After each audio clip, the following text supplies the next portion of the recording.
and welcome to the Naked Truth About Gardening. Many people have asked me, why naked? Naked is the perfect word to describe the relationship between nature and humans. The basic premise of our show is that interaction with nature is essential to human health. Scientists cannot explain it, but clinical studies have proven that people who garden and interact with nature live longer, stronger, healthier lives than those who don't. Just viewing nature for 15 seconds 10 times a day can reduce mental fatigue, lower blood pressure, and place your mind in a recuperative state. Everywhere I go, people tell me, I don't garden. I can't grow anything. Every plant I touch dies. I believe anyone can grow plants once they know how. Even confessed plant killers can learn the simple skills needed to sustain plant life. Like fashion, every gardener has their own style. How you grow plants is as unique to you as the clothes you put on every morning. This show is different from other gardening programs. In fact, the plant growing techniques presented may challenge traditional gardening practices. We will explore this ancient art of growing while revealing tips, tricks, and techniques that utilize technology of the 21st century that defines the modern urban gardener of today. Trust me, I know. I was faced with an illness, complications of which caused memory loss. I was afraid I would forget how to garden. I decided to keep a notebook on how I gardened. Eventually, this journal became the unconventional series of books entitled The Naked Truth About Gardening. This show is based upon those books. I hope to reveal the secret health benefits of growing plants and teach you how to receive those benefits in just a few minutes every week. I know I didn't fully answer the question of why the word naked. Truthfully, we chose the word naked because this show has a reality element to it. It's not polished or perfect. It'll never tell you what's a good thing. It's more realistic, gnarly, buggy, and definitely muddy. So the crew and I would like to invite you on a journey of 1,000,000 miles. A journey that starts with one step. A journey that just might change your life. Typically, when you meet other gardeners, they ask, "Are you a dirt gardener?" Yes, I'm a dirt gardener. So let's go get dirty.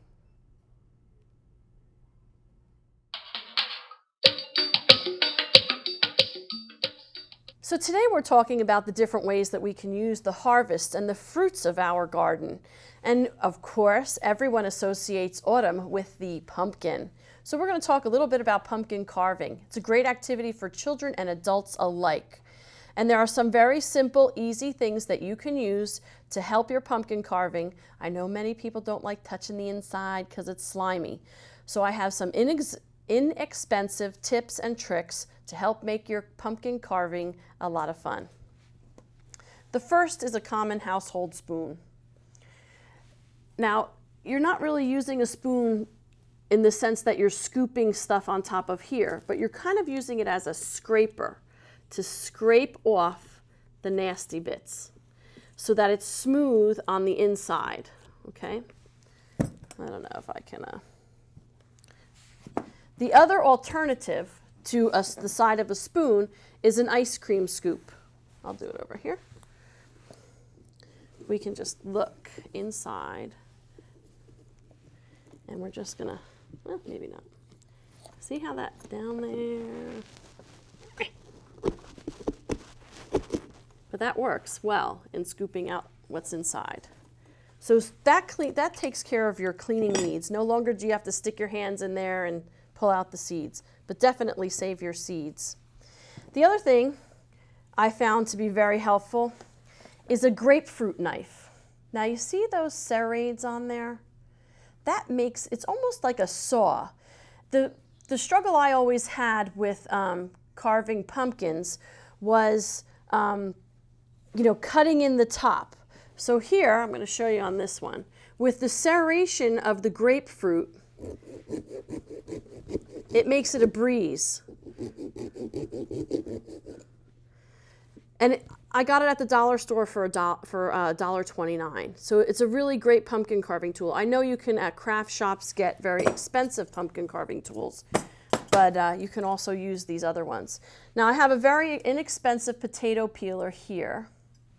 Now if you look at the nose, I'm going to show you how to make nose holes using this potato peeler. But the important thing about this potato peeler is the serrations that you have, because that's going to act as your saw. We have a relatively pointy tip and the serrations to saw.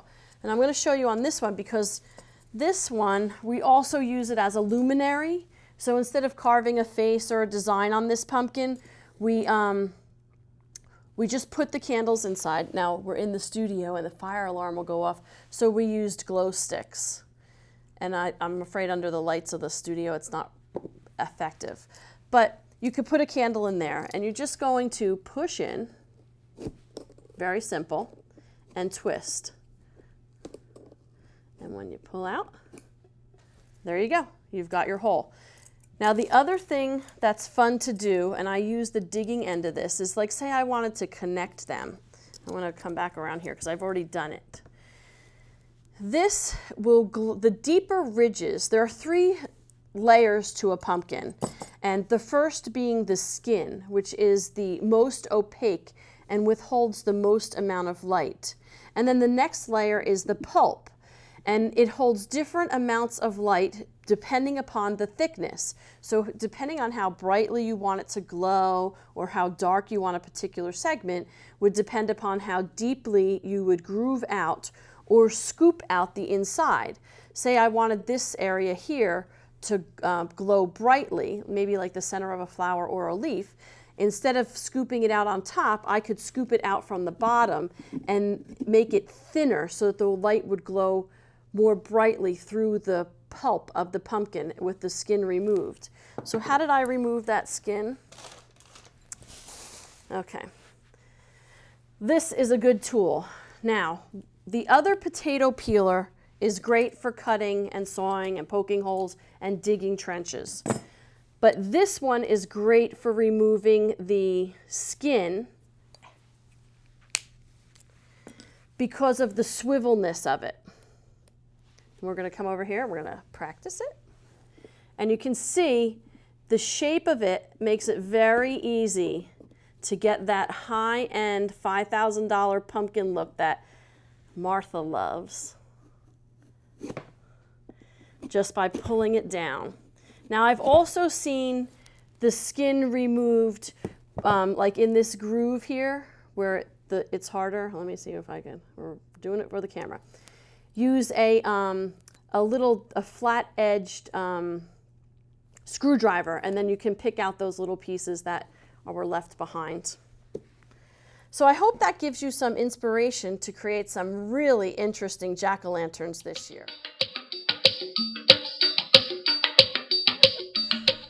Today we're going to talk about heirloom tomatoes and a bountiful harvest and what to do with your harvest. I have my friend Julio with me, and he's going to tell us how to prepare some very interesting tomato dishes. So why don't you start preparing? And I'm going to talk about some of these different varieties. I know when we were talking about doing this segment, you mentioned that you had never seen some of these varieties before. Yes, usually I'm familiar with the cherry tomatoes, and usually I use the cherry tomatoes the most, and the beefsteak tomatoes, and some of them I haven't seen. Have you tasted the different ones? Let's slice this one a little bit here. We're going to do a little tasty test. I love the yellow and the orange ones because they have more sugars in them and less acidity. But the green one, have a taste. It has a very interesting flavor to it, and it would add an interesting texture and crunch. It has that tomatoey, but not so much the sweetness to it. What do you think? Yes. And I love the colors. These are black, and we have the orange. This actually is my favorite. This is an heirloom tomato, and the texture, it just holds up so well in a sandwich. and the flavor is outstanding. I do like the red tomatoes, but sometimes, you know, the red tomatoes don't like me. So one of the things that we're going to do with some of these cherry tomatoes is skewers. Julio and I both have children, so we're always looking for interesting ways to engage them in eating fresh fruits and vegetables. So we alternate. You have fresh mozzarella? Yes, I have mozzarella, I have basil, then I'll do a tomato. Here, I'll give you some of the orange ones. Some of the yellow ones. Then I'll do another mozzarella. I want to say that And the basil. tomatoes are from Pittstown Fruit Farm, a local farm here, and they've done a great job. And I think it's great for farmers to grow some of the different varieties instead of the same run-of-the-mill tomatoes that you can get at the, here, let's bring this up. Just this one right now. Okay. If we can get a close-up on this. Now, one of the things that intrigued me on the Facebook page when Julie and I were planning this segment is you have an alternate presentation for this. Yes. Let's see it. It's so cool. So do we want to do it? You want to do it on here? You want to do it on here? I'll do it Okay. on here. Okay. So let's switch places. That's a good shot. Okay. Great. So one of the alternate presentations other than flat on a plate, and I just love this, is almost like a teepee. So why don't you do that? Sure.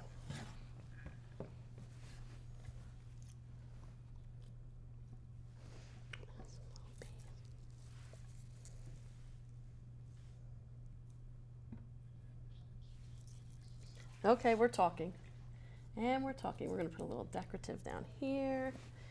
Maybe some of these heirloom peppers. Or, you know, we could do the dark ones. I'm not a good cutter. If I cut my finger off and blood squirts everywhere, then we can just spread these along the bottom here. The darker color. Now, isn't that awesome? I mean, wouldn't your guests love to come into the house and have that as a fancy hors d'oeuvre? I just think that's a fantastic idea. One of the other classic ways of preparing, let's lay those down, is to layer them.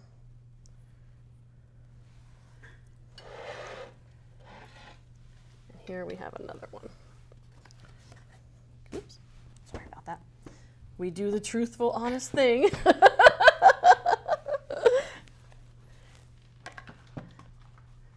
So there you are. We have some great ways to use your bountiful harvest of the tomatoes that you've grown this summer.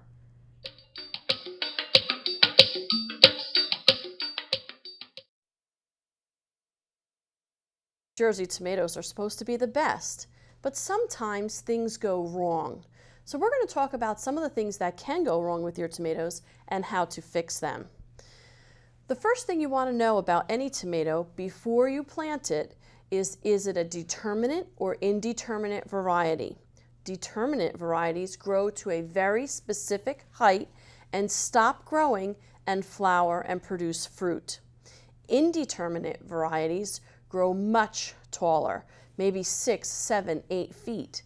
And in order to get a proper production of vegetables or fruits from your plant, it may need pruning and cutting back. The other thing we want to talk about are heirloom varieties and hybrid varieties. An heirloom variety is genetically pure, but it looks different than the hybrid varieties because we're more used to seeing hybrid varieties because they're disease resistant or drought resistant. So over here, I have two pieces. It is the end of the season, so they're not as prime and fresh as we'd all like them. But we have two different, an heirloom tomato and an F1 hybrid tomato. And if you look at this, when we were putting this onto the set, everyone's saying, well, what is that? That's not a tomato. That's not a tomato. But it is. That is the leaf of a Gustav tomato. That's these. They're heavily lobed. And it's a great variety for the cooler season. Here, we're going to put it right here. Okay? And you can see how it's sort of lumpy, and that's called lobing. Where this, let's go to this one here, is an F1 hybrid leaf, and you can see it's much, much smaller, and it has sawtooth on it. Let's see if we can pick it up a little bit. Now, the tomato has the same distinctive smell, but if you look at an F1 hybrid tomato, it's not lobed at all. There's none of those grooves in it.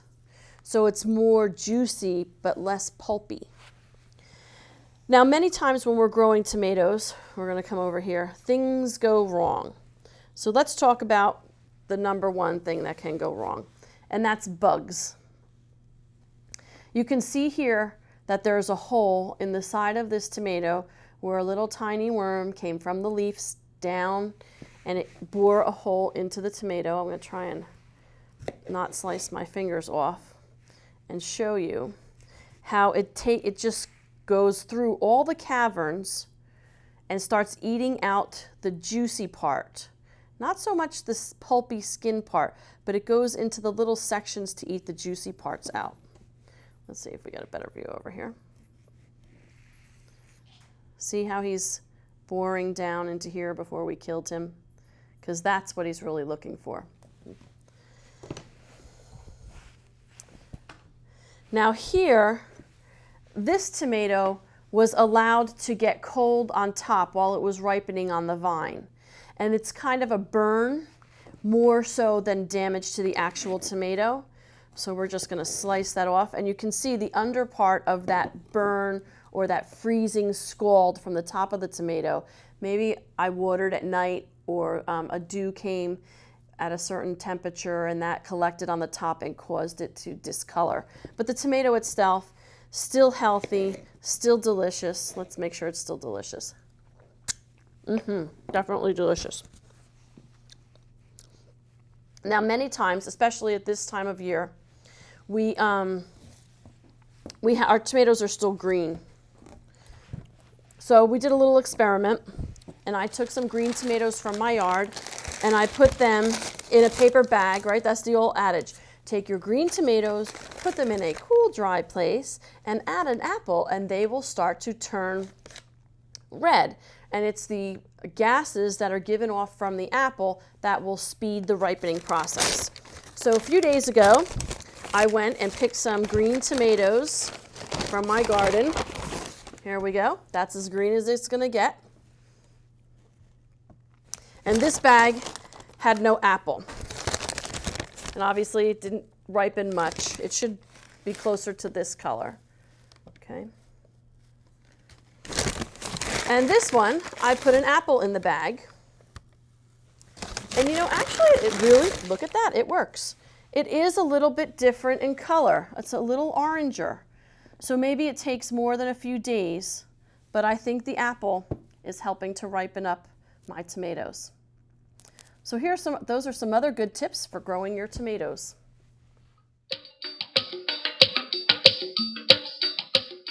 So the summer has come to an end, and there's a lot of things that need to be done in the garden. That nasty man frost has come and put a quash on all the beautiful flowers and the foliage.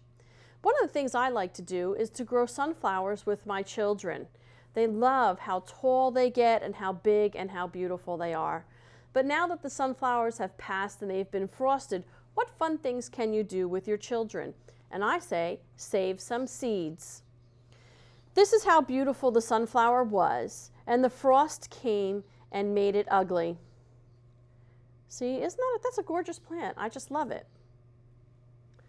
The kids love them too, and we actually grow them in a circle and then bunch them together at the top so they have a teepee and they crawl underneath and play.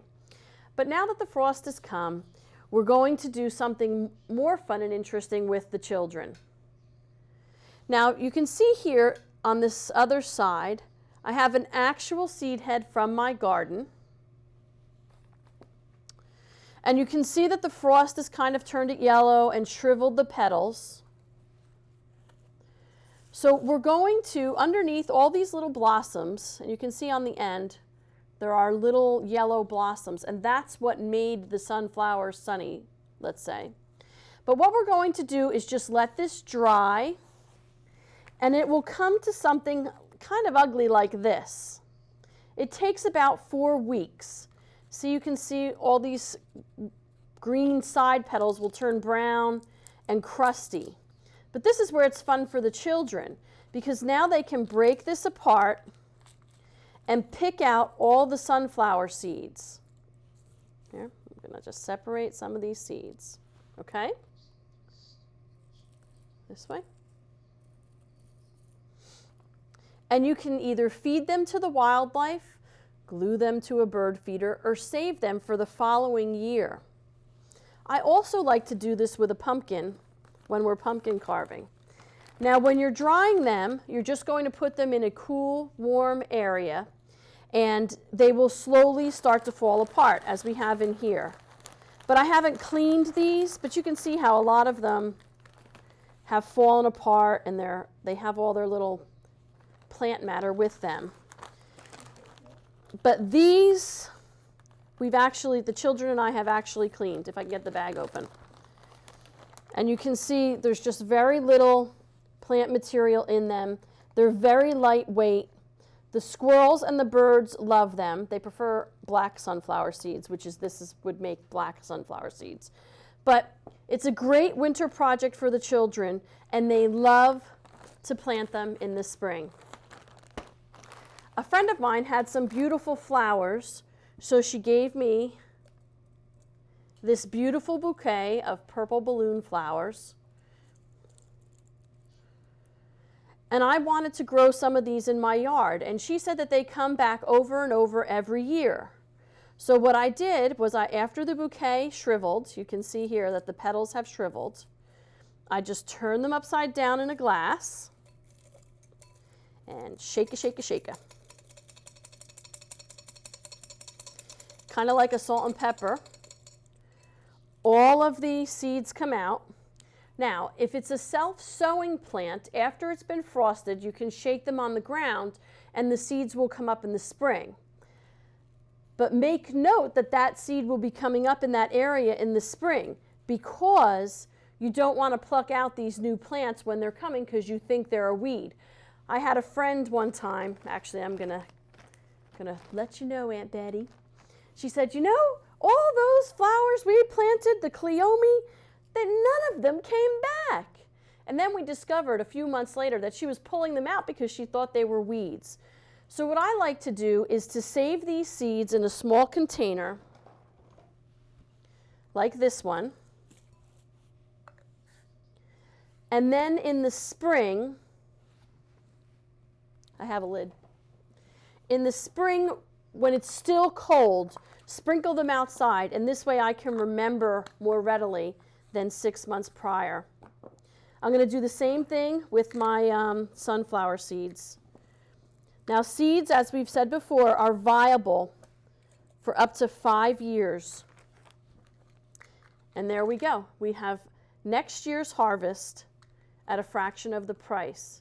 It's very important to remember when you're saving seeds from year to year to use genetically pure seeds, not hybrid seeds.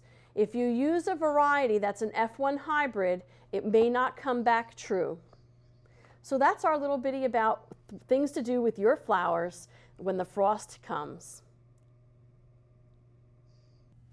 We are so pleased you could join us today. For more gardening information or to connect with gardeners of the globe, go to www.honestgardening.com. If you have specific questions about today's show, you can find me on Facebook or follow me on Twitter.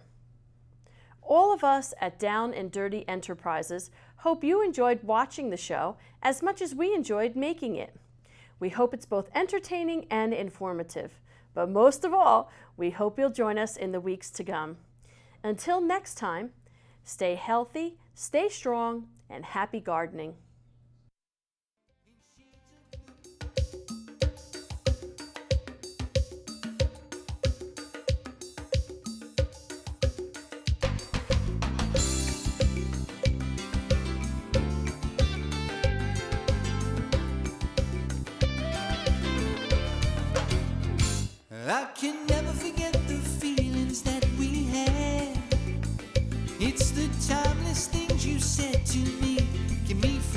you said